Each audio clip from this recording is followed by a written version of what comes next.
ప్రపంచం మొత్తం 2026 కి ఎండ్ అవుతుంది అంటుంటే ఈ వ్యక్తి మాత్రం కాదు 2025 లోనే 25th డిసెంబర్ కి ఎండ్ అవుతుంది అని చెప్తున్నాడు.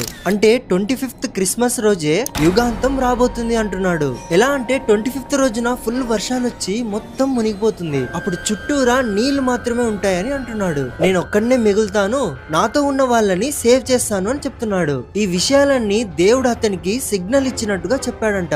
ఇక్కడ దాకా అందరూ ఏంది పిచ్చోడు ఏమేమో మాట్లాడుతున్నాడు అని అనుకున్నారు. కానీ ఎప్పుడైతే అతని దగ్గర ఉన్న డబ్బులంతా పెట్టి అతను ఒక పెద్ద షిప్ ని తయారు చేయడం స్టార్ట్ చేశాడో అప్పుడు అందరికి ఒక డౌట్ అనేది క్రియేట్ అయింది. అంటే ఇంత ష్యూర్ గా లేకపోతే ఇంత పెద్ద స్టెప్ ఎందుకు తీసుకుంటాడు ఈ వ్యక్తి అని. ఇతని పేరు ఎబోనోవా, సౌత్ ఆఫ్రికాలో ఉంటాడు. అతను కంటిన్యూస్ గా షిప్ తయారు చేస్తున్నట్టు వీడియోస్ కూడా తీసి పెడుతున్నాడు. అతన్ని 50% మెంటల్ అంటుంటే 50% జనాలు నమ్ముతున్నారు కూడా. ఓవరాల్ గా ఒక ఎస్టిమేషన్ ఏమొస్తుందంటే 2026 లో వరల్డ్ ఎండ్ అవ్వకుండా ఒక పెద్ద